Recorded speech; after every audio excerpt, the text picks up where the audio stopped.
గడిచిన ఆదివార దినము నుంచి ఈ ఆదివారం దినం వరకు కాచి కాపాడి నీ సజీవ లెక్కలో ఉంచావు ప్రభువా. అవును తండ్రి, ప్రతి ఒక్కరిని ఆలయంలో చేర్చుకొని నేను స్తుతించే భాగ్యాన్ని దయచేసినందుకు నీకే కృతజ్ఞతాస్తుతులు చెల్లించుకొనిచున్నాం ప్రభువా. అవును తండ్రి, అయ్యగారు వాక్యంలోకి వెళుతుండగా నీవే తోడు నీడగా ఉండి ముందుకు నడిపిస్తావని అడుగుతున్నాం ప్రభువా. ఆ వాక్యము విని ఆ వాక్యానుసారంగా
ప్రైజ్ ద లార్డ్.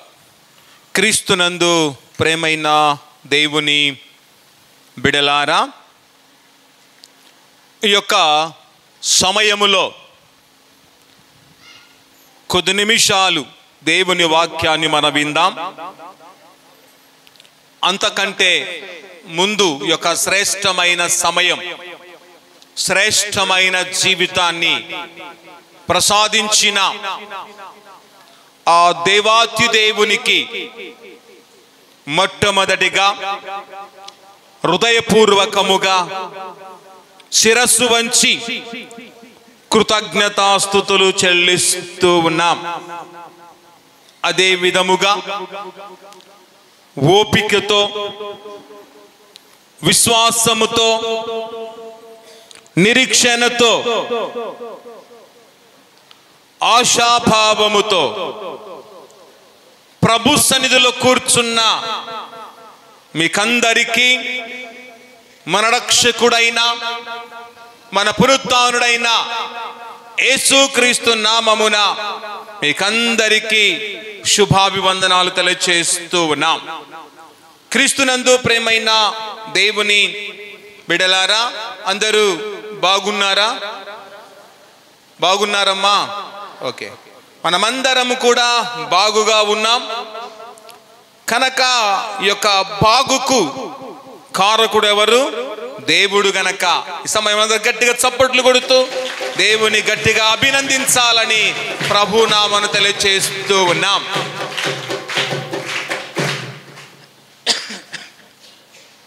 సరే, క్రీస్తునందు ప్రేమైన దేవుని బిడలారా, నేటి దినానికి, నేటి సమయానికి ఏర్పాటు చేయబడిన వాక్య భాగాన్ని చదవగా మనమందరము విన్నాం. అలాగే నేటి ఆరాధన కార్యక్రమమునకు, నేటి శ్రేష్టమైన సమయానికి ఏర్పాటు చేయబడిన ధ్యానాంశము చూడండి. పవిత్రమైన సరుకు. ఏ అంశంపై మనం ధ్యానించబోతున్నామండి? గట్టిగా చెప్పాలి. పవిత్రమైన సరుకు. చూడండి, పవిత్రమైన సరుకు అనే ధ్యానాంశంపై మనము ధ్యానించబోతూ ఉన్నాం. క్రీస్తునందు ప్రేమైన దేవుని బిడలారా, సరుకు అనగా వస్తువులు. సరుకు అనగా వస్తువులు. కనుక మనమందరం పవిత్రమైన వస్తువులు గలవారముగా ఉండాలి. కనుక దేవాత్యుదేవుడు మనందరినీ ప్రేమించి పవిత్రమైన సరుకు అనగా పవిత్రమైన వస్తువులు, పవిత్రమైన వాటిని దేవుడు మనకు అనుగ్రహించి ఉన్నాడు కనుక వాటిని మనము కలిగి ఉన్నాం. వాటిని కలిగి ఉన్న మనం ఏ విధముగా వాటిని కాపాడుకోవాలో, ఏ విధముగా వాటిని వాడుకోవాలో, ఏ విధంగా వాటిని మనము ముందుకు తీసుకొని వెళ్ళాలో ఈ సమయంలో దేవుడు మనకు తెలియజేయబోతూ ఉండగా ప్రతి ఒక్కరు కూడా శ్రద్ధగా వినువారుగా ఉండాలి. కనుక ఈ సమయంలో మనమందరము పవిత్రమైన సరుకు అనే అంశంపై మనము ధ్యానించబోతున్నాం. కిరాణా సరుకులు కాదు. ఏ సరుకులు కాదు? కిరాణా సరుకులు అనుకుండేరు. ఏం సరుకులు కాదమ్మా? కిరాణా సరుకులు కానే కాదు. ఏ సరుకు అంట? పవిత్రమైన సరుకు. చూడండి, పవిత్రమైన సరుకు, మొట్టమొదటి సరుకు ఏమిటంటే దేవుని మాటలు పవిత్రమైనవి. ఏ మాటలు పవిత్రమైనవంట? చెప్పండి. దేవుని మాటలు పవిత్రమైనవి. కనుక మన దేవుడు పవిత్రుడు గనక ఆయన మాటలు కూడా పవిత్రమైనవిగా ఉన్నాయి. అందుకే దేవుడు మనకందరినీ ప్రేమించి పవిత్రమైన మాటలు దేవుడు మనకిచ్చాడు. పవిత్రమైన మాటలు అనుదినం మనకు వినిపిస్తూ ఉన్నాడు. తన పవిత్రమైన పలుకులు మనకు వినిపిస్తూ ఉన్నాడు. తన పవిత్రమైన వాక్కులు మనకు వినిపిస్తూ ఉన్నాడు. తన పవిత్రమైన వాక్యాన్ని దినదినము మనకు ఆయన వినిపిస్తూ ఉండగా వాటిని విని వాటి ప్రకారముగా మనమందరము జీవించువారముగా ఉండాలి. అందుకే చదవబడిన వాక్య భాగం చూస్తే కీర్తనల గ్రంథము 12వ కీర్తన 6వ వచనాన్ని మరొక్కసారి మనం చదువుకుందాం. చదవండి. యెహోవా మాటలు పవిత్రమైనవి. చూడండి, యెహోవా మాటలు ఎలాంటివంట? అపవిత్రమైనవే? పవిత్రమైనవి. ఆయన మాటల్లో ఉన్న పవిత్రత ఎవరి మాటల్లో లేవు. ఆయన మాటల్లో ఉన్న ప్రత్యేకత ఏ మాటల్లో లేవు. ఆయన మాటల్లో ఉన్న శ్రేష్టత ఎక్కడ నీకు దొరకదు. ఆయన మాటల్లో ఉన్న నిజాయితీ ఈ లోకములో ఎక్కడ నీకు దొరకదు. ఆయన మాటల్లో ఉన్న పరిశుద్ధత ఎక్కడ దొరకదు. కానీ ఆయన మాటల ద్వారానే మనకు దొరుకుతున్నాయి. అందుకే ఆయన మాటను మన విని పరిశుద్ధతను గలవారముగా ఉండాలి. ఆయన మాట విని పవిత్రత గలవారముగా ఉండాలి. ఆయన మాట విని నీతి గలవారంగా జీవించాలి. ఆయన మాట విని నిజాయితీగా మనం జీవించాలి. ఆయన మాట విని శ్రేష్టమైన వారంగా జీవించాలి. ఆయన మాట విని మన బ్రతుకును పవిత్రపరుచుకొని ఈ లోకములో మనము జీవించువారముగా ఉండాలి. కనుక దేవుని మాటలు ఎంత పవిత్రమైనవో చెప్పలేనంత, వర్ణించలేనంత పవిత్రమైనవని దైవ గ్రంథములోనే మనమందరము చూస్తూ ఉన్నాం. కింది చదవండి. అవి అనగా దేవుని యొక్క, చెప్పండి, అవి అనగా దేవుని యొక్క మాటలు. అందరు చెప్పాలి. అవి అనగా దేవుని యొక్క మాటలు. చదవండి. అవి మట్టి మూసలో 7 మార్లు కరిగి ఊదిన ఎండి అంత పవిత్రములు. దేవుని మాటలు ఎంత పవిత్రమైనవంటే మట్టి మూసలో 7 మార్లు కరిగి ఊదిన ఎండి ఎంత పవిత్రంగా ఉంటుందో అంతకంటే కూడా దేవుని మాటలు పవిత్రమైనవి అని ఇక్కడ చూస్తూ ఉన్నాం. కానీ మన మాటలు ఎలా ఉన్నాయి? దేవుని మాటలు అయితే పవిత్రంగా ఉన్నాయి. ఆయన బిడ్డగా పిలబడుతున్న నీ మాటలు ఎలా ఉన్నాయి? ఆయన కుమారుడిగా పిలబడుతున్నావే, నీ మాటలు ఎలా ఉన్నాయి? క్రైస్తవులుగా మనం జీవిస్తున్నామే, మన మాటలు ఎలా ఉన్నాయి? పురాతనం నుండి క్రైస్తవులమని గొప్పలు చెప్పుకొని కాలరెగరేస్తున్నామే, కానీ నీ మాటలు నా మాటలు పవిత్రమైనవిగా ఉన్నాయా? అపవిత్రమైన మాటలు కలిగి ఉన్నామా? అపవిత్రమైన మాటలు పలుకుతూ కాలాన్ని వెళ్ళబుచ్చే వారముగానే ఉంటున్నాం. కనుక మన మాటలకు దేవుని మాటలకు చాలా వ్యత్యాసం ఉంది. ఉందా లేదండి? మన మాటలకు దేవుని మాట వ్యత్యాసం ఉందా లేదా? ఉంది. ఆకాశానికి భూమికి ఎంత వ్యత్యాసం ఉందో మన మాటలకు దేవుని మాటలకు అంత వ్యత్యాసం ఉంది. మన మాటల్లో ఎక్కడ చూసినా పవిత్రత అనేది కనబడదు. మన మాటలు వంకటింకరు మాటలు, మన మాటలు డబుల్ మీనింగ్ మాటలు మాట్లాడుతూ ఉంటాం. మన మాటలు వరుసైన వారు ఎదురైనప్పుడు ఒక రకంగా మాట్లాడతాం, ఒక అమ్మాయి కనబడినప్పుడు ఒక రకంగా మాట్లాడతాం, అబ్బాయి కనబడినప్పుడు మరొక రకంగా మాట్లాడేవారు సమాజములో చాలా మంది ఉన్నారు. మన మాటలు అల్లరితో కూడిన మాటలుగా ఉన్నాయి. మన మాటలు వ్యర్థమైన మాటలుగా ఉన్నాయి. మన మాటలు పనికిమాలిన మాటలుగా ఉన్నాయి. కానీ ఆ పనికిమాలిన మాటలు, వ్యర్థమైన మాటలు, పోకిరి మాటలు, అల్లరితో కూడిన మాటలు, డబుల్ మీనింగ్ మాటలు వదిలివేసుకొని దేవుని మాటలు పవిత్రమైనవిగా ఉన్నాయి కనుక ఆ దేవుని మాటలు మనం నేర్చుకొని దేవుని మాటలో ఉన్న పవిత్రత మనము సంపాదించుకొని మనం మాట్లాడే ప్రతి మాట పవిత్రంగా ఉండాలి. మనం మాట్లాడే ప్రతి మాట నీతిగా ఉండాలి. మనం మాట్లాడే ప్రతి మాట అది స్వచ్ఛమైనదిగా ఉండాలి.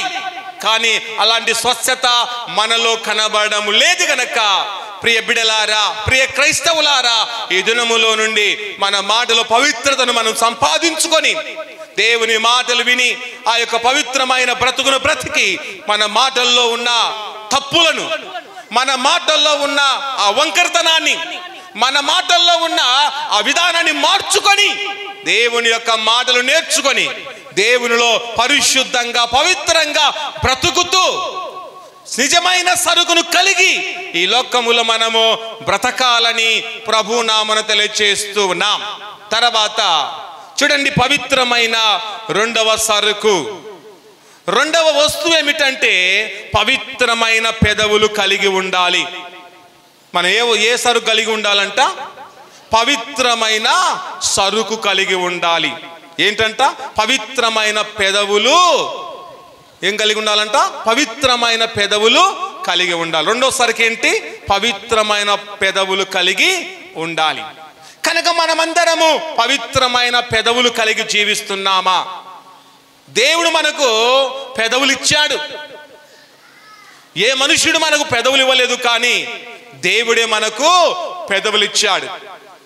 దేవుడు ఇచ్చిన ఈ పెదవులు మన పెదవులు పవిత్రంగా ఉన్నాయా, లేక మన పెదవులు అపవిత్రంగా ఉన్నాయా అనేది ఒక్కసారి ఆలోచించాలి. ఈ దినమున దేవుడు హెచ్చరిస్తూ ఉన్నాడు, ఓ కుమారుడా, ఓ కుమార్తె, నీ పెదవులు ఎలా ఉన్నాయో ఒకసారి ఆలోచించు అని దేవుడు తెలియచేస్తున్నాడు, హెచ్చరిస్తూ ఉన్నాడు. అందుకే ఆలోచించాలి. దేని గురించి? నీ పెదవులను గురించి ఆలోచించాలి. దేని గురించి ఆలోచించాలమ్మా? మన పెదవులను గురించి ఆలోచించాలి. ఏ రోజైనా నీ పెదవులను గురించి నువ్వు ఆలోచించావా? ఆలోచన లేదు. మన పెదవులను గురించిన ఆలోచన మనలో లేదు. ఏదేదో ఆలోచిస్తూ ఉంటాం, రకరకాలైన ఆలోచనలు మనలో ఉంటాయి. కానీ నీకున్న పెదవులను గురించి నువ్వు ఆలోచించలేకపోతున్నావు. అందుకే నీ పెదవులతో పాపాన్ని జరిగిస్తున్నావు, నీ పెదవులతో అన్యాయాన్ని జరిగిస్తున్నావు, నీ పెదవులతో పాపాన్ని ఒడిగట్టుకుంటున్నావు, నీ పెదవులతో శాపాన్ని కొని తెచ్చుకుంటున్నావు, నీ పెదవులతో నాశనాన్ని తెచ్చుకుంటున్నావు. కనుక అవన్నీ నీ మీదకి రాకుండా ఉండాలి అంటే ప్రభు సెలవిచ్చిన మాట మేరకు మన పెదవులను గురించి మనము ఆలోచించాలి. కనుక పెదవులు అనేది మానవునికి చాలా ప్రాముఖ్యమైనవి. పెదవులు లేకపోతే మనిషి అందంగా ఉంటాడా, వికారంగా ఉంటాడా? ఎలా ఉంటాడమ్మా? వికారంగా ఉంటాడు. ఎవరైనా బావిలో కానీ ఒకవేళ వాగులో కానీ పడి చనిపోతే చేపలు ఏం చేస్తాయి? మొట్టమొదటిగా చెవులు తినేస్తాయి, తర్వాత పెదవులు కూడా తినేస్తాయి, ముక్కును కూడా తినేస్తాయి. తినేసిన తర్వాత ఆ నీటిలో ఉన్న వ్యక్తిని, ఆ శవాన్ని తీసి బయట ఉంచినప్పుడు చూడండి, అందంగా కనపడుతుందా?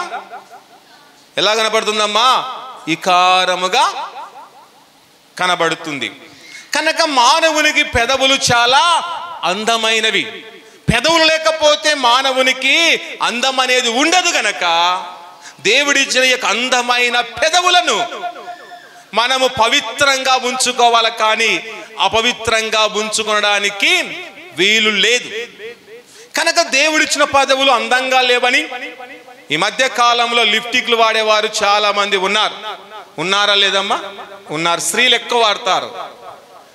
దేవుడిచ్చిన పెదవులు అందంగా ఉన్నప్పటికీ, దేవా నీవిచ్చిన పెదవుల అందం నాకు చాలలేదు, నాకు ఈ లోక అందం కావాలని లిప్టిక్ను పూసుకొని తిరిగేవారు సమాజములో చాలా మంది ఉన్నారు.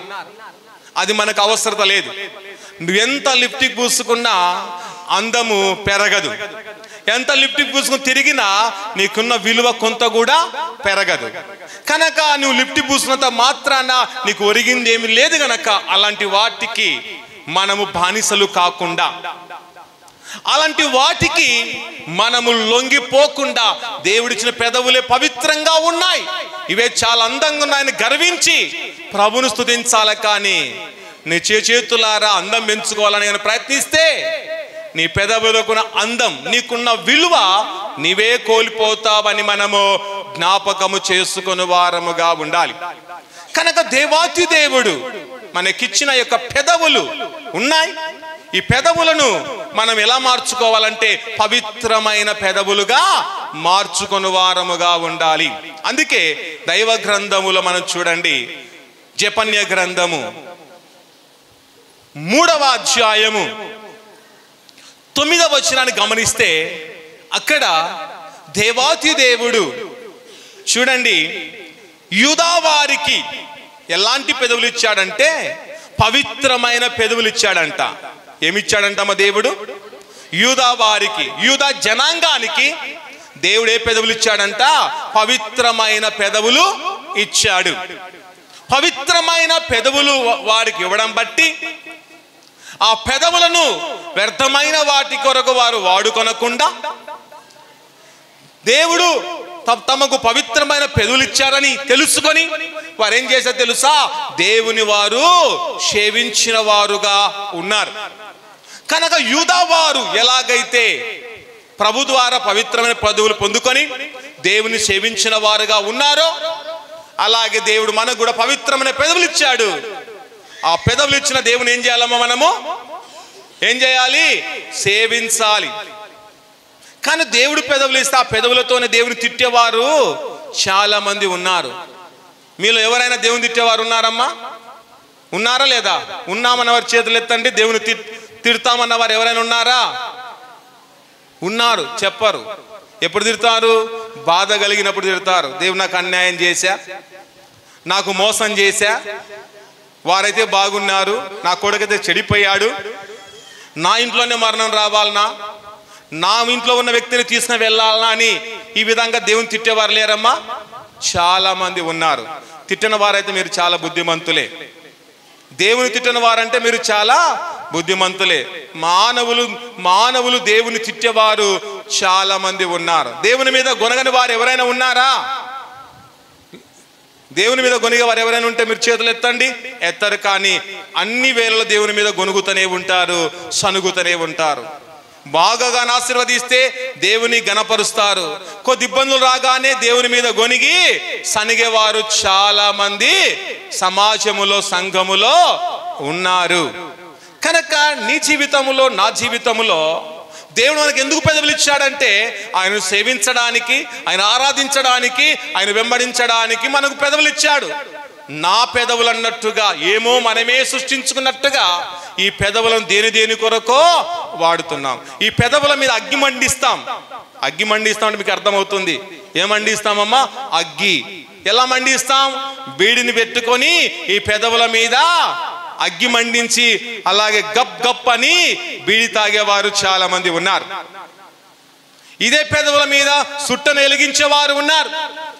ఇదే పెదవుల మీద అపవిత్రమైన పనులు చేసేవారు లేరా? చాలా మంది ఉన్నారు. ఇదే పెదవులతో ఆకొక్క నలమేవారు లేరా? చాలా మంది ఉన్నారు. ఇదే పెదవులతో చాలా మంది పొవాకు నమిలేవారు లేరా? చాలా మంది ఉన్నారు. దేవుడిచ్చిన పెదవులతో ఇన్ని అపవిత్రమైన పనులు చేసేవారు చాలా మంది ఉన్నారు. ఇది అలా చేయడము మనకు మంచిదా? అది మంచిది కానే కాదు. అందుకే పవిత్రమైన పెదవులు దేవుడు ఇచ్చాడు గనక, అందుకే దేవుణ్ణి మనము అలా యూదా వారి లాగా దేవుని మనము సేవించాలి. అందుకే చదువుని ఒక వాక్య భాగం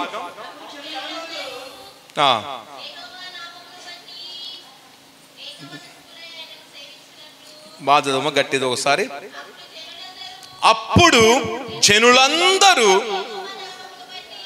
యెహోవా నామమును బట్టి ఏక మనస్సుకులై. చూడండి, అక్కడ జనులందరూ అనగా ఆ యూదా వారందరూ కూడా ఎవరి నామమును బట్టి అంట? యెహోవా నామమును బట్టి ఏక మనస్సుకులయ్యారు. వారు ఎక్కడెక్కడ ఉన్నారో, ఏ ప్రదేశంలో ఉన్నారో, ఏ ప్రాంతంలో ఉన్నారో, ఏ ఆలోచనతో ఉన్నారో, కానీ యెహోవా నామమును బట్టి మాత్రం వారందరూ ఏక మనస్సుకులయ్యారు. యెహోవా నామమును బట్టి అందరూ ఒకే చోట కూడిన వారుగా ఉన్నారు. మనము కూడుతున్నామా? యెహోవా నామమును బట్టి మనము ఏక మనస్సులుగా కూడుతున్నామా అంటే కూడలేకపోతున్నాం. నా మనసు నాది, నీ మనసు నీది అంటున్నాం.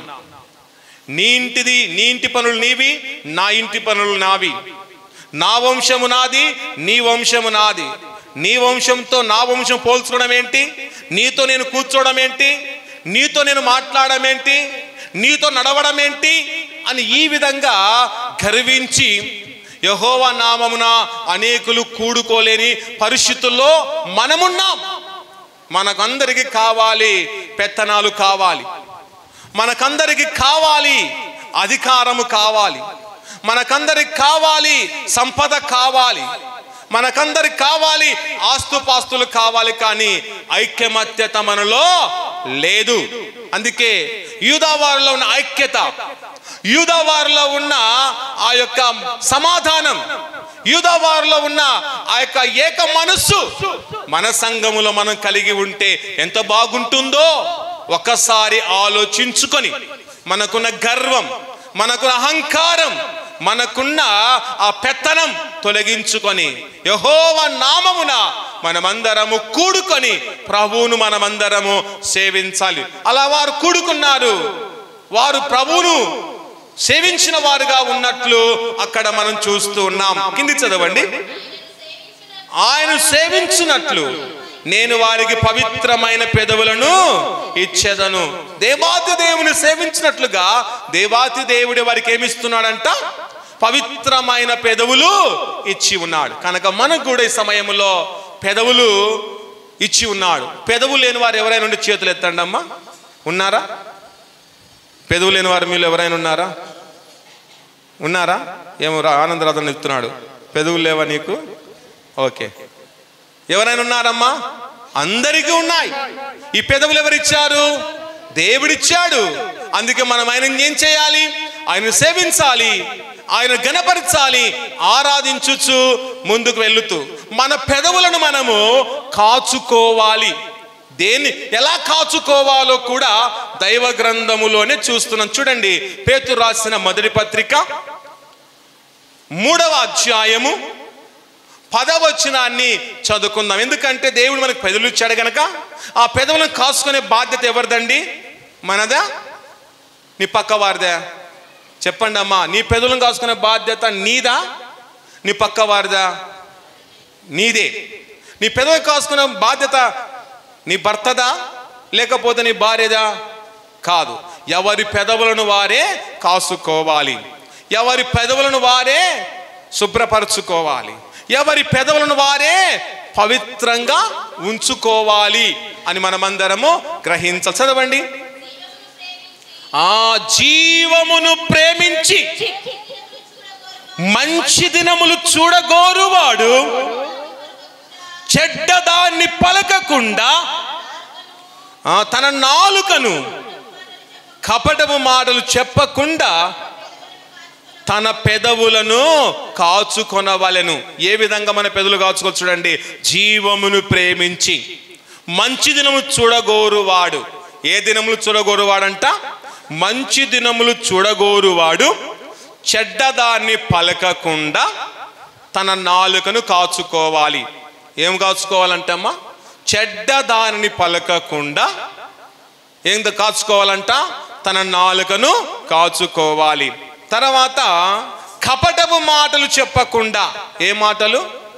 కపటమైన మాటలు, మోసకరమైన మాటలు, అన్యాయముతో కూడిన మాటలు, ముసలమ్మ ముచ్చట్లతో కూడిన మాటలు, అలాగే సమస్యలతో కూడిన మాటలు చెప్పకుండా ఏమిటిని కాచుకోవాలంటాము మనము? పెదవులను కాచుకోవాలి. చూస్తున్నామా? కింది భాగంలో చివరిలో చూస్తున్నాం కదా.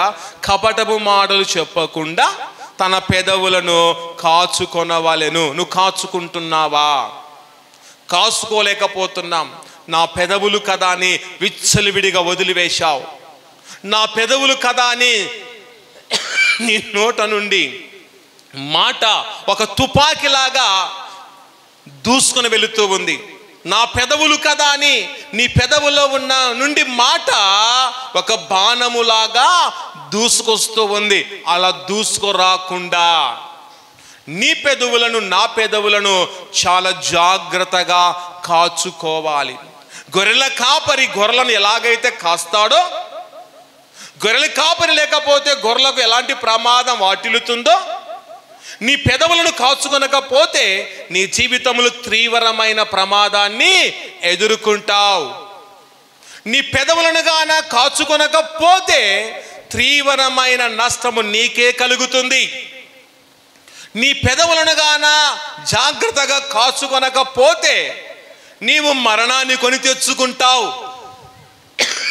నీ పెదవులను గాన నువ్వు కాచుకొనకపోతే అపకీర్తి కొని తెచ్చుకుంటావని ఎరిగి మన పెదవులను మనమే కపటమైన మాటలు చెప్పకుండా కాచుకొని జాగ్రత్తగా మనము ప్రభువులో నిలిచి పవిత్రమైన నడవడిక కలిగి జీవించే నిజమైన వారముగా ఉండాలని ప్రభునామను తెలియచేస్తున్నాం.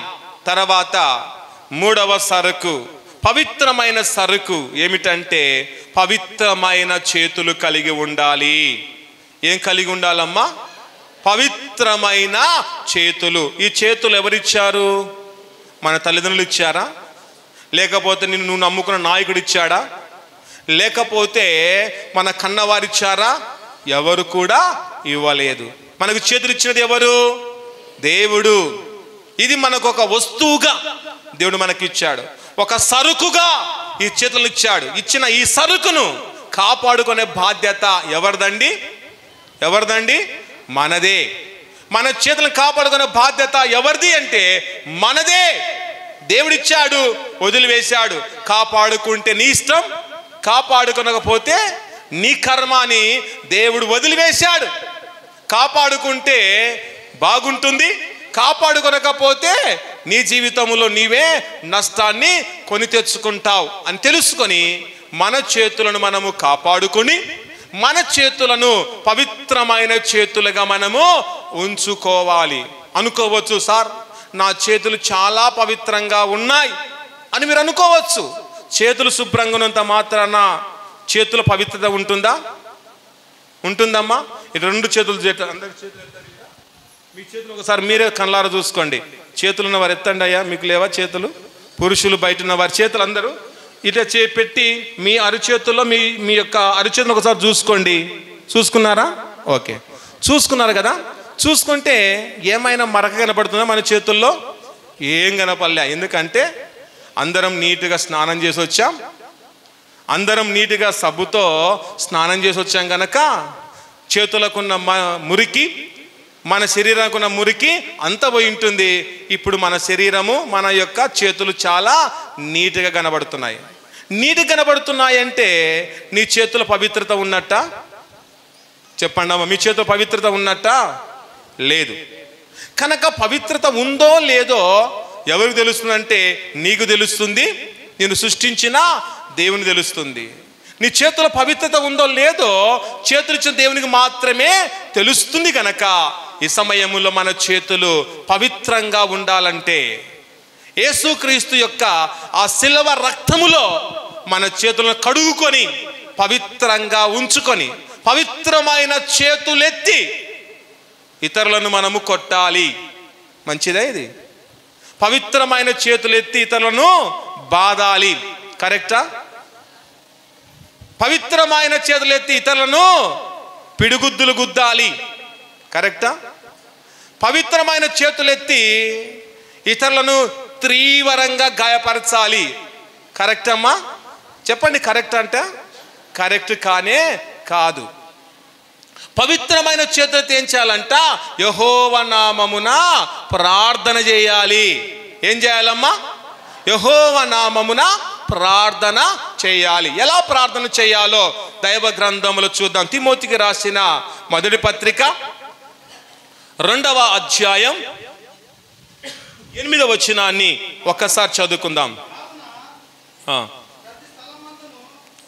తిమోతికి రాసిన మొదటి పత్రిక 2వ అధ్యాయము 8వ వచనం చదవండి. కావున ప్రతి స్థలమందు పురుషులు కోపమును సంశయము లేని వారై పవిత్రమైన చేతులెత్తి ప్రార్థన చేయవాలని కోరుచున్నాను. చూడండి ప్రేమైన దేవుని బిడ్డలారా, ప్రతి స్థలమందు, ఈ స్థలమందు కాదు, ఆ స్థలమందు కాదు, ఏ స్థలమందైనా పురుషులు ఏం మానాలంటమ్మా? ఏం మానాలంట? కోపము మానాలి. పురుషులైన వారు ఏం మానాలి? కోపం మానాలి. పురుషులైనా సార్, అలాగే స్త్రీలు కోపపడవచ్చా? వారినే మానమన్నారు కదా, నన్ను మానమని చెప్పలేదు కదా అని మీరు కూడా కోపపడకూడదు. ఇక్కడ అంటున్నాడు, పురుషులు కోపమును సంశయము లేనివారై. ఏం చేయాలంట? కోపము సంశయము లేనివారై అంటే అనుమానము లేనివారై ఏం చేయాలంట? పవిత్రమైన చేతులెత్తి ప్రార్థన చేయాలి. కానీ చాలా మందిలో చూడండి, పురుషుల్లో ప్రార్థన చేసేటప్పుడు అనుమానమే, సంశయమే. స్త్రీల్లో కూడా ప్రార్థన చేసేటప్పుడు సంశయమే, అనుమానం. ఎందుకంటే దేవుడు వింటాడో లేదో, నా ప్రార్థన ఆలకిస్తాడో లేదని ఈ విధంగా సంశయముతో, అనుమానముతో ప్రార్థన చేసేవారు చాలా మంది ఉన్నారు. ఒక అమ్మగారు ఒక ఊర్లో ఉన్నారంట. అమ్మగారు కూడా ఒక ప్రార్థన అవసరత మీద ప్రార్థన చేస్తూ ఉందంట. ఏమిటి ఆ ప్రార్థన అవసరత అంటే, ఆమె ఇంటి పక్కన ఒక పెద్ద వేప చెట్టు ఉందంట. ఏముందమ్మా? పెద్ద వేప చెట్టు ఉందంట. ఆ వేప చెట్టు కింద చిన్న కొట్టం మీద ఉందంట ఇల్లు. ఆ వేప చెట్టు కింద చిన్న ఇల్లు ఉందంట. ఒకసారిగాన ఆ వేప చెట్టు కనుక పడితే ఆమె ఇల్లు నేలమట్టం అయిపోతుందని భయముతో ప్రార్థన చేస్తుందంట. ఏమని ప్రార్థన చేస్తుందంటే, దేవా నీవు తలుసుకుంటే అన్నీ సాధ్యమేనైనా నీకు అసాధ్యమైనది ఏది లేదు దేవా, అన్నీ సాధ్యమే అని ప్రార్థన చేస్తుందంట. అందుకే ప్రభువా ఈ చెట్టును నీవు తొలగించు నాయన, ఈ చెట్టును తీసివేయి నాయన అని ప్రార్థిస్తుందంట. ఏమని ప్రార్థిస్తుందమ్మా? ఈ చెట్టును తొలగించు, ఈ చెట్టును తీసివేయి నాయన, ఈ చెట్టు నాకు చాలా ప్రమాదంగా ఉంది, ఏదో ఒక పడితే నా ఇల్లు నాశనం అయిపోతుంది, నేను కూడా చచ్చిపోతా, అందుకు ఈ చెట్టును తొలగించు అని ప్రార్థన చేస్తుంది. మంచిదే. ప్రార్థన చేస్తున్న అమ్మగారు ప్రార్థన చేస్తూ చేస్తూ ప్రార్థన అనుమానం వచ్చిందంట. చెట్టు పోయిందో లేదని వారసుతో చూస్తుందంట. ఏం చేస్తుందమ్మా? చెట్టు తొలగిపోయిందో లేదని ఒక కన్ను మూస్తుందంట, ప్రార్థన చేస్తుందంట. పోయిందో లేదని చూస్తుందంట, మళ్ళా ప్రార్థన చేస్తుందంట. అంటే విశ్వాసంతో ప్రార్థిస్తుందా, అపవిశ్వాసంతో ప్రార్థిస్తుందా? అవిశ్వాసముతో ప్రార్థిస్తుంది. దేవుడు ఈ చెట్టును తొలగిస్తాడని నమ్మకం ఆమెలో సరిగా లేదు. అదే నమ్మకంగానే ఉండింటే ఆ చెట్టును దేవుడు ఖచ్చితంగా తొలగిస్తాడు. అందుకే ప్రార్థన చేసేటప్పుడు నాకు ఈ రోగం బాగవుతుందో లేదో, నాకు దేవుడు అది ఇస్తాడో లేదో, ఇది జరుగుతుందో లేదో అంటే జరగనే జరగదు. ఏదైనా జరుగుతుంది అంటే జరుగుతుంది, దేవుడు తొలగిస్తాడంటే తొలగిస్తాడు, అంతే. నమ్మకం ఉండాలి. కానీ అపనమ్మకం ఆమలేగా ప్రార్థన చేస్తున్నప్పుడు కళ్ళు తెరిచి చెట్టు పోయిందో లేదో అని చూస్తే అది పోనే పోదు. కనుక ప్రేమైన దేవుని బిడ్డలారా, నా ప్రార్థనలో సంశయం అనేది ఉండకూడదు, అపనమ్మకం ఉండకుండా మనము మన చేతులెత్తి, పవిత్రమైన చేతులెత్తి ప్రార్థన చేస్తూ ప్రభువును మనము వేడుకొని వారముగా ఉండాలి. తర్వాత చూడండి, పవిత్రమైన సరుకు, 4వ సరుకు ఏమిటంటే పవిత్రమైన మనసాక్షి కలిగి ఉండాలి.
పవిత్రమైన మనసాక్షి కలిగి ఉండాలి. కనుక ప్రతి మనుషుల్లో మనసాక్షి అనేది ఉంది. నాకు మనసాక్షి లేదన్న వారు చేతులు ఎత్తండి. ఎవరైనా మనసాక్షి లేదు సార్ నాకు అన్నవారు చేతులు ఎత్తండి. ఎవరెత్తలు, అందరికి కూడా ఒక మనసాక్షి అనేది ఉంది. ఉందా లేదమ్మా? మనలో ఒక మనసాక్షి అనేది ఉంది. అందుకే ఆ మనసాక్షి కూడా ఎలా ఉండాలంట? పవిత్రమైన మనసాక్షి కలిగి ఉండాలి. కనుక మనలో ఉన్న మనసాక్షి పవిత్రంగా ఉందా, అపవిత్రతో కూడినదిగా ఉందా అనేది ఒక్కసారి మనము ఆలోచించాలి. చూడండి, మనుషుల్లో 2 మనసాక్షులు ఉంటాయి. ఒకటి పవిత్రమైన మనసాక్షి, రెండోది వాత వేయబడిన మనసాక్షి. ఏ సాక్షి అంటే ఇది? వాత వేయబడిన మనసాక్షి. పవిత్రమైన మనసాక్షికి వాత వేయబడిన మనసాక్షికి చాలా తేడా ఉంది. వాత వేయబడిన మనసాక్షిలో ఏముండదంట? దయ ఉండదంట. వాత వేయబడిన మనసాక్షిలో ఏముండదమ్మా? దయ అనేది ఉండదు. కనుక వాత వేయబడిన మనసాక్షిలో ఏముండదంటే కనికరము కూడా ఉండదు. వారు చాలా కఠినులుగా ఉంటారు. వాత వేయబడిన మనసాక్షి కలిగిన వారు ఎలా ఉంటారంట? చాలా కఠినమైన వారిగా ఉంటారు, కనికరము లేని వారుగా ఉంటారు. ఇలాంటి మనసాక్షి మనలో ఉందా? కనికరము లేని మనసాక్షి, దయలేని మనసాక్షి మనలో ఉంటే తొలగించుకొని పవిత్రమైన శ్రేష్టమైన మనసాక్షిని మనము సంపాదించుకోవాలి. తర్వాత వాత వేయబడిన మనసాక్షిలో మంచితనం అనేది కనబడదు. చాలా మంది వీడు చాలా కఠినమైన మనసాక్షి ఉంది. ఇందులో చాలా మంది ఎవరైనా కఠినంగా ఉంటా ఏమంటారండి? వీడు చాలా కఠినమైన వారురా, వీనికి మనసాక్షి కూడా లేదురా, వీనికి జాలి లేదు దయ లేదురా అంటుంటారు. జాలి లేదు దయ లేదు అంటుంటారు. కనుక వానిలో ఏముండదంటే కఠినమైన మనసాక్షి కలిగిన వాడు. ఎందుకంటే వాత వేరు మనసాక్షి కలిగిన వాడు కనుక వానిలో కఠినమైన మనసాక్షి ఉంటుంది, వానిలో మంచితనం ఉండదు. వాత వేరు మన మనసాక్షి మంచితనాన్ని ఎప్పుడు కూడా గుర్తించదు. తర్వాత వాత వేయబడిన మనసాక్షి ఎలాంటిదంటే చచ్చిన శవము లాంటిదే. వాత వేయబడిన మనసాక్షి ఎలాంటిదంటమ్మా?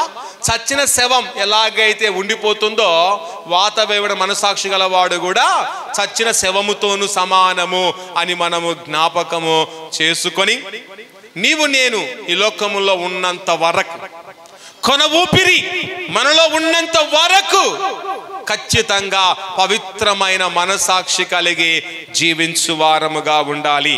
చూడండి, తిమోతికి రాసిన మొదటి పత్రిక 3వ అధ్యాయము 9వ వచనం. త్వరగా మనం చదువుకుందాం, త్వరగా వాక్యాన్ని ముగిద్దాం. దయచేసి కొన్ని విషయాలు ఉన్నాయి, త్వరగా మనం చదువుకుందాం. విశ్వాస మర్మమును పవిత్రమైన మనసాక్షితో గైకొను వారై ఉండవలెను. చూడండి, విశ్వాస మర్మము, మర్మం అనగా ఒక రహస్యము. చెప్పండి, మర్మం అనగా ఒక రహస్యము. కనుక విశ్వాస రహస్యాన్ని, విశ్వాసం యొక్క రహస్యాన్ని మనం ఎలా గైకొనాలంట? పవిత్రమైన, చెప్పండి, మనసాక్షితో మనమందరము గైకొనాలి. కనుక నీవు నేను కూడా ఏమి గైకొనాలి, ఎలా గైకొనాలి అంటే, విశ్వాస మర్మమును పవిత్రమైన మనసాక్షితో మనము గైకొని, ఆ మర్మం ఏమిటో, ఆ భావం ఏమిటో, విశ్వాసములో ఉన్న సత్యమేమిటో, విశ్వాసములో ఉన్న నమ్మకం ఏమిటో, విశ్వాసములో ఉన్న ఆ దొమ్ము ఏమిటో, విశ్వాసములో ఉన్న బలమేమిటో, విశ్వాసములో ఉన్న ఆ గొప్పతనం ఏమిటో పవిత్రమైన మనసాక్షితో గైకొని తెలుసుకొని జీవిస్తే చాలు. నువ్వు ధన్యుడవే, నువ్వు ధన్యురాలవే అని మనం గుర్తెరిగి బ్రతుకు వారముగా ఉంటూ మన జీవిత ప్రయాణాన్ని సాగించాలి. విశ్వాసం మర్మం తెలియదు, విశ్వాసముకున్న ఆ రహస్యం ఏమిటో తెలియదు. కానీ నేను విశ్వాసిని, నా బిడ్డలు విశ్వాసులు, నా అందరి విశ్వాసాన్ని గొప్పలు చెప్పుకొని జీవించేవారు సమాజంలో, సొసైటీలో ఉన్నారు. అలా కాకుండా మన విశ్వాసములో ఉన్న గొప్పతనాన్ని తెలుసుకొని ఆ యొక్క విశ్వాసమును కలిగి జీవించే నిజమైన దేవుని వారముగా ఉండాలని ప్రభు నామమున తెలియజేస్తున్నాం. తర్వాత 5వ చూడండి, పవిత్రమైన సరుకు. పవిత్రమైన 5వ సరుకు ఏమిటంటే పవిత్రమైన జ్ఞానము కలిగి ఉండాలి. ఈ సరుకు కూడా ఎవరిచ్చారు? మనకు దేవుడే ఇచ్చాడు. ఈ జ్ఞానం అనే సరుకు, జ్ఞానం అనే వస్తువు ఎవరిచ్చారండి? దేవుడే ఇచ్చాడు. ఈ వస్తువు నీకు కిరాణా షాపుల్లో దొరకదు, అలాగే వీధుల్లో దొరకదు, బ్రాంతి షాపుల్లో దొరకదు, పూలంగడిలో దొరకదు, బంగారు షాపులో కూడా ఈ యొక్క సరుకు, జ్ఞానం అనే సరుకు నీకు దొరుకుతుందమ్మా?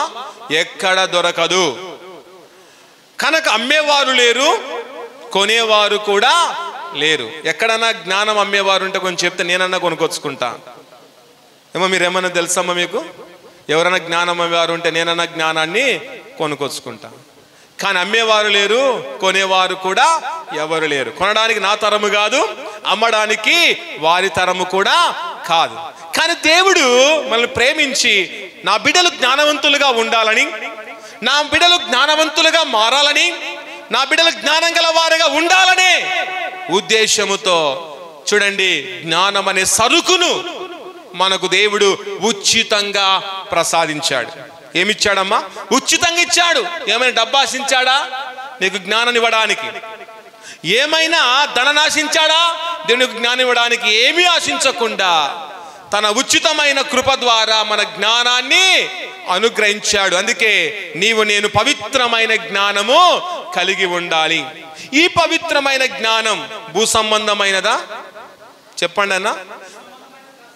భూ సంబంధమైనది కాదు. ఈ పవిత్రమైన జ్ఞానం ఎక్కడి నుండి వస్తుందో దైవ గ్రంథములో బహు స్పష్టంగా రాయబడింది. చూడండి, పవిత్రమైన జ్ఞానం ఎక్కడి నుండి వస్తుందో, ఆ జ్ఞానానికి ఉన్న లక్షణాలు ఏమిటో, ఆ జ్ఞానానికి ఉన్న విలువేమిటో దైవ గ్రంథములోనే మనం చూద్దాం. చూడండి, యాకోబు రాసిన పత్రిక 3వ అధ్యాయము 17వ వచనాన్ని ఒక్కసారి చదువుకుందాం. యాకోబు రాసిన పత్రిక 3వ అధ్యాయం 17వ వచనం. అయితే పైనుండి వచ్చు జ్ఞానము మొట్టమొదట పవిత్రమైనది. చూడండి, పైనుండి వచ్చే జ్ఞానం ఎలాంటిదంట? పవిత్రమైనది. పైనుండి అంటే ఎక్కడి నుండి వస్తుంది? దేవుని నుండి వస్తుంది. ఏ నుండి అమ్మా? దేవుని నుండి వస్తుంది. పైనుండి అంటే మరొక రకంగా అనుకోకూడదు. పైనుండి అంటే దేవుని నుండి వస్తూ ఉన్న జ్ఞానం. చూడండి, పైనుండి అనగానే ఒక ఉదాహరణ జ్ఞాపకం వస్తుందండి నాకు. ఒకానొక ఊర్లో ముసలమ్మ గారు ఉన్నారంట. ఆ ఇంట్లో అందరూ కూడా పండుగ సందర్భములో సినిమాకు వెళ్ళారంట. ఈ ముసలమ్మను మాత్రం ఇంటికి కావిలి పెట్టిపోయారు. ఎవరు కూడా ముసలమ్మ సినిమా తీసుకుపోతారమ్మా? నువ్వు తీసుకుపోవు, నేను కూడా తీసుకుపోతే ఈమె కాళ్ళ సందున కట్టెలాగా ఎందుకని ముసలమ్మ ఏం చేసిపోతాం, ఇంటికి కావిలించిపోతాం. అలాగే వారు కూడా ఆ ముసలమ్మని ఇంటికి కావిలించి వెళ్ళిపోయారంట. ఆ పండగ సందర్భంలో వారు చక్కగా పాశం చేసుకొని అందరూ కడుపారతిని సినిమాకు వెళ్ళిపోయారు. ముసలమ్మ రాత్రి వేళలో వాళ్ళు సెకండ్ షో సినిమాకు వెళ్ళారు. రాత్రి వేళలో పండుగ నిద్రపోతుందంట. ఆ సందర్భంలో ఇదే అదునని తెలుసుకొని దొంగలు ఆ ఇంటిలోనికి దొంగతనానికి వచ్చారంట. రాగానే ముసలమ్మ గారు ఒక్కరు గురకబెట్టి నిద్రపోతున్నారంట. ఆ ముసలమ్మ గారికి పనులు లేవు. ఆమె అలా గురకబెడుతూ నోరు తెరుచుకొని నిద్రపోతూ ఉందంట. ఆ నిద్రపోతున్న సమయంలో దొంగలు ప్రవేశించారు. వంట రూమ్లకు వెళ్ళారు. వండగా అక్కడ వెళ్ళగానే మంచి వాసన వస్తుందని చూశారు. అరే, ఇక్కడ పాశం ఉందిరా కనుక పాశాన్ని తాగిన తర్వాత దొంగతనం చేద్దాం అనుకున్నారు. అనుకొని వారు ఏం చేశారంటే పాశం తాగడానికి అక్కడ స్టవ్ ఉంటే వెలిగించుకొని మళ్ళా వేడి చేసుకొని వేడి వేడి పాశం తాగుతున్నారంట. తాగుతుంటే ఈ ముసలమ్మ నిద్దట్లో గురకబెడుతూ అలాగే ఏం చేస్తుందంట, ఆమంటుందంట. బొస్స తిరగక ఆమె గొరక పెడుతుంటే ఆమామంటుంటే వీళ్ళు అనుకున్నారంట, రే ముసలమ్మ పాశం అడుగుతుందిరా. ఏమనుకున్నారమ్మ వీళ్ళు? ముసలమ్మ పాశం అడుగుతుందిరా, పాశం ఆమెకు తాపుదాంరా, పనుకుంది పాపము ముసలమ్మ, వాళ్ళ పాశం తాగుతున్నాం, ఆమెకే పోయకపోతుంది అన్యాయంరా అని ఏం చేసినాడ, ఒకటి తీసుకుపోయి ఆ వేడి వేడి పాశం నోట్లో పోసినాడంట. నోట్లో పోయడము ముసలమ్మ ప్రాణము వెంటనే వెళ్ళిపోయింది. ఆ ప్రాణం వెళ్ళిపోయింది. అంతలోపు వాళ్ళు సినిమా ముగించుకొని ఇంటికి వచ్చారు. వాళ్ళ ఇంటికి రాగానే ఈ ఇద్దరు ఇక్కడ ఉన్న దొంగలు ఏం చేశారంటే, వీళ్ళు వచ్చారు కదా నాయన ఎలా చేయాలా అని ఒకడు మచ్చు మీదకి ఎక్కాడంట, ఒకడు ఆ మూలకి ఎక్కాడంట, ఆ మూలం దాచుకున్నాడంట, ఈ మూలం దాచుకున్నాడంట. దాచుకొని ఉన్నారు. ఎలా తప్పిందుకు ప్రయత్నిస్తున్నారంట. వాళ్ళు వచ్చి ముసలమ్మ లేపితే లేవనే లేవకుంటుందంట, బతుకుంటా కదా ఆమె లేచేది, లేవకుంటుందంట. వాళ్ళు ఏడుస్తున్నారంట, పోయేటప్పుడు బాగుంది మా అవ్వ పోయినప్పుడు బాగుంది, అంతలోకి చనిపోయింది అనుకుంటుంటే ఒక్కడొచ్చి ఎవరికేం తెలుసమ్మా, ఎట చనిపోయిందో కూడా ఎవరికి తెలియదు, అంత పైనుండికి తెలుసు అన్నాడంట. అక్కడున్న వాడేమన్నాడంట, అంత పైనుండికి తెలుసు అన్నాడంట. అంటే మచ్చు మీద ఉన్నవాడు వాడంటాడంట, నేను ఒక్కడినే చేసింది, పక్కన ఆ మూలకు ఒకడు ఉన్నాడు చూడండి, ఈ మూలకు ఒకడు ఉన్నాడని చూడండి అని ఏమైపోయారమ్మ, దొంగలు దొరికిపోయారు. కనుక ప్రేమైన దేవుని బిడ్డలు, అందుకే జ్ఞానం ఎక్కడి నుండి వస్తుందంట, పైనుండి వస్తుంది. అందుకే ఆ జ్ఞానం ఎక్కడి నుండి వస్తుందంట, దేవుని నుండి వస్తుంది. కనుక ఆ జ్ఞానాన్ని మనమందరము పొందలా. జ్ఞానం ఎలాంటిదంట, పవిత్రమైనది. తర్వాత చదువు కిందికి, అక్కడనే చదువు. ఏమయ్యా లేదా చదవలేదు ఎవరు? పవిత్రం తర్వాత సమాధానకరమైనది. పైన వచ్చే జ్ఞానం ఎలాంటిదంటమ్మా, సమాధానకరమైనది. అందుకే దేవుడిచ్చే జ్ఞానం పొందుకుంటే నీ జీవితంలో సమాధానమే. దేవుడిచ్చే జ్ఞానం నీలో లేదు కనుక ఎక్కడ చూసినా సమాధానము లేదు. కనుక నీలో సమాధానం కావాలంటే పైనుండి వచ్చిన ఆ దైవ జ్ఞానం పొందుకుంటే నీ జీవితంలో కూడా సమాధానమే. దేవుడిచ్చే జ్ఞానం సమాధానకరమైనది. తర్వాత మృదువైనది. చూడండి, పైనుండి వచ్చే జ్ఞానం ఎలాంటిదంట, మూడోది మృదువైనది. తెలుసుకునే జ్ఞానంలో ఎన్ని రకాలు ఉన్నాయో, ఒక రకము కాదండి, జ్ఞానములో రకరకాలు ఉన్నాయి. మూడవ రకం ఏంటంట, పైనుండి వచ్చే జ్ఞానం మృదువైనదిగా ఉంది. కనుక మనము మృదువైన జ్ఞానం కలిగి ఉన్నామా, కఠినమైన జ్ఞానం కలిగి ఉన్నామా, ఒక్కసారి ఆలోచించాలి. తర్వాత సులభముగా లోబడుతుంది. పైనుండి వచ్చే జ్ఞానం, దేవుని నుండి వచ్చే జ్ఞానం ఎవరికి సులువుగా లోబడుతుంది? దేవునికి మాత్రమే సులువుగా లోబడుతుంది. కనుక మనం కూడా పవిత్రమైన జ్ఞానం పొందుకొని దేవునికి మనము లోబడాలి. తర్వాత 4 జ్ఞానం కనికరముతోనూ మంచి ఫలముతోనూ నిండుకొంది. పైనుండి వచ్చే జ్ఞానం దేంతో నిండుకుందంట? కనికరముతోనూ మంచి ఫలములతో నిండుకుంది. కనుక మనం కూడా జ్ఞానం పొందుకొని మంచి ఫలములతోనూ కనికరముతో నిండుకున్న వారముగా ఉండాలి. తర్వాత 6వ జ్ఞానం పక్షపాతమైనను వేషధారణైనను లేనిదై ఉన్నది. పైనుండి వచ్చే జ్ఞానములో ఏం లేదంట? పక్షపాతము లేదు. పైనుండి వచ్చే జ్ఞానములో ఏమి లేదంటమ్మా? వేషధారణ అనేది లేదు. కానీ మనలో పక్షపాతం ఉంది. ఆ పక్షపాతాన్ని మనం తొలగించుకొని దైవికమైన జ్ఞానాన్ని మనము కలిగి మనము జీవించాలి. తర్వాత చివరిగా 6వ సరుకు ఏమిటంటే పవిత్రమైన ముద్దు. 6వ సరుకు ఏంటంటమ్మా? పవిత్రమైన ముద్దు. కనుక నువ్వు పవిత్రమైన ముద్దు కలిగి ఉన్నావా? అపవిత్రమైన ముద్దు కలిగి జీవిస్తున్నావా? నా పెదవులు కదా అని ఎవరికి పడితే వారికి ముద్దులు పెట్టావంటే నీ జీవితము సర్వనాశనమే. కనుక మనము పవిత్రమైన ముద్దు కలిగి ఉండాలి. ఎలాంటి ముద్దు అంటే మన ముద్దు పవిత్రంగా ఉందా లేదా? చిన్న పిల్లలకు మనం పెట్టే ముద్దు అది పవిత్రమైనది. అలాంటి ముద్దు మనలో ఉండాలి. కనుక తండ్రి కుమారులకు పెట్టే ముద్దు, తల్లి కుమార్తెలకు పెట్టే ముద్దులో ఏమైనా అపవిత్రత ఉంటుందా? ఉండదు. పవిత్రంగా ఉంటుంది. మంచి ముద్దు పెడతారు. అలాంటి ముద్దు కలిగి ఉండాలి. కానీ నా ఇష్టము నా ముద్దని ఇతరులకు ముద్దు పెట్టడానికి వెళ్ళావనుకో నీ జీవితము అధోగతే అని జ్ఞాపకం చేసుకొని నీ ముద్దు నీ తల్లిదండ్రులకు ఇవ్వాలి. నీ ముద్దు నీ కన్నవారికి ఇవ్వాలి.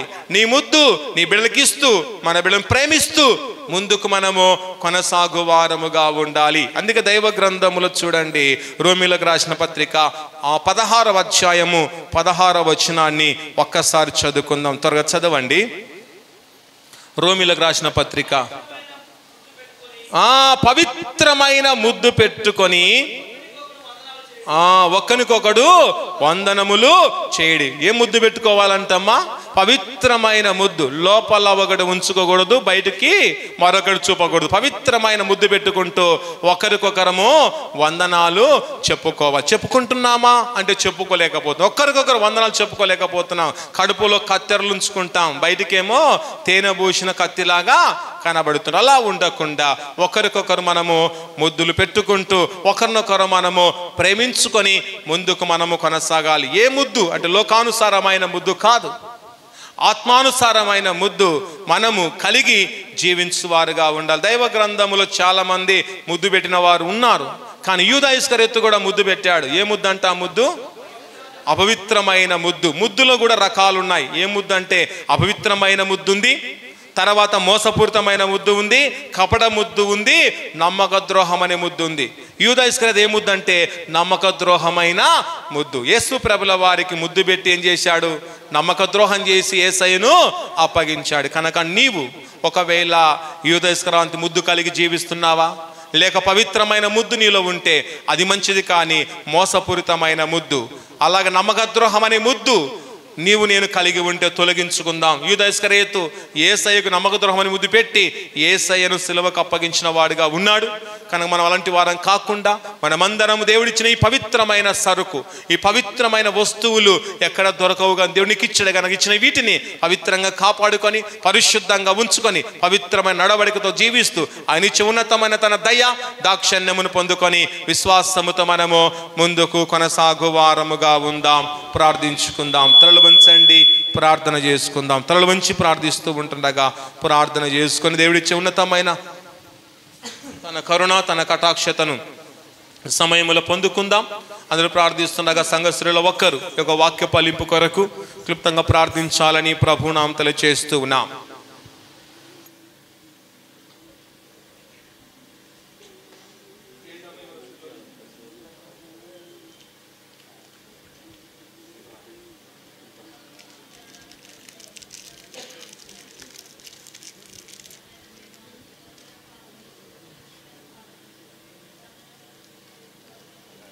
అయ్యా వట్టివారం మట్టివారం దుమ్ము ధూళి వంటి వారమయ్యా, గాలికి చెదరగొట్టు పట్టు వలె ఉన్నటువంటి మమ్మలను ప్రభువా, ఈ ఆరాధన కార్యక్రమానికి మమ్మల్ని అందరినూ నైనా తండ్రి నీ సంఘంలో సిద్ధపాటు కలిగి నీ సంఘ సహవాసంలో కలుచుకొని ప్రభువా, ఇంత మంచి భాగ్యాన్ని ఇచ్చినందులకై నీకు స్తోత్రములు నైనా, నీకు వందనములు ప్రభా. నీ దాసుడు ప్రభా చెప్పినటువంటి మాటలు నైనా ప్రభా, పవిత్రమైన పెదవులు కలిగి జీవించాలి, పవిత్రమైన మాటలు కలిగి జీవించాలి, పవిత్రమైన చేతులు కలిగి జీవించాలి, పవిత్రమైన మనస్సాక్షి కలిగి జీవించాలని నైనా తండ్రి ప్రభా, నీ కుమారుడు చెప్పినటువంటి మాటలు నైనా మా హృదయాలలో భద్రపరుచుకుంటే నైనా పరలోకం నుండి పైనుండి వచ్చే జ్ఞానాన్ని మేము సంపాదించుకుంటామని నీ లేఖనాల ద్వారా మేము విన్నామయ్యా. నీ మాటలు మా హృదయాలలో భద్రపరుచుకుని వాక్యానుసారంగా నడుచుకున్నట్టుకు సహాయం చేసి నీ కృప చూపిస్తావని ముందున్న సమయాన్ని నీ చేతులకు అప్పగిస్తూ